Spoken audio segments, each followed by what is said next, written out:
বন রক্ষা যাদের কাজ তারাই যখন বনের টাকা লুটে বন উজাড় করেন তখন তাকে কি বলা যায়? বন বিভাগের এক সংঘবদ্ধ চক্রের বিরুদ্ধে উঠেছে সরকারের কোটি কোটি টাকা আত্মসাতের গুরুতর অভিযোগ। কিন্তু অবাক করার বিষয় হলো শাস্তি তো দূরের কথা, জালিয়াতি আর লুটপাটের পুরস্কার হিসেবে মিলছে পদোন্নতি আর পছন্দের জায়গার পোস্টিং।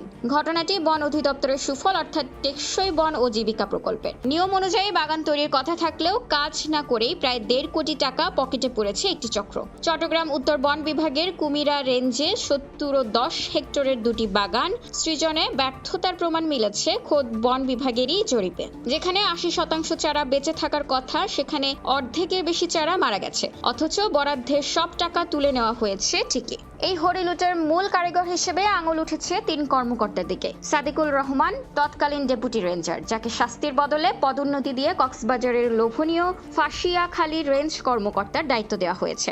SM কায়েচার বর্তমানে চট্টগ্রাম বোটানিক্যাল গার্ডেন ও ইকো পার্কের পরিচালক। জয়নাল আবেদিন বর্তমানে সহকারী বন সংরক্ষক হিসেবে সিলেটে কর্মরত। অভিযোগ আছে চট্টগ্রাম অঞ্চলের বন সংরক্ষক ডক্টর মোল্লা রেজাউল করিমের আশীর্বাদে এই চক্রটি বেপরোয়া হয়ে উঠেছে। দুর্নীতির প্রমাণ মেলায় গত এপ্রিলে এবং নভেম্বরে উপবন সংরক্ষক উম্মে হাবিবা দায়ীদের তালিকা চেয়ে চিঠি পাঠালেও রহস্যজনকভাবে তা আলোর মুখ দেখেনি। অভিযোগ উঠেছে পরিবীক্ষণ ও মূল্যায়ন ইউনিটকে মোটা অঙ্কের ঘুষ দিয়ে ম্যানেজ করা হয়েছে। এই পুরো প্রক্রিয়াটি ধামাচাপা দিতেই অভিযুক্তদের দ্রুত বদলি ও পদোন্নতি দিয়ে ভিন্ন জেলায় পাঠিয়ে দেওয়া হয়েছে।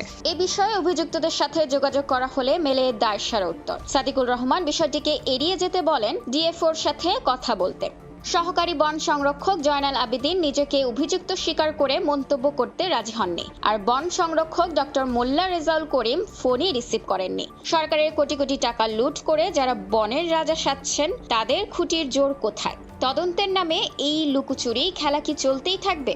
বনের সম্পদ রক্ষা নাকি লুটেরাদের পকেট ভরা, কোনটি অগ্রাধিকার পাবে সরকারের কাছে? সাধারণ মানুষ এখন সেই জবাবই চায়। খোলা কাগজ, ঢাকা।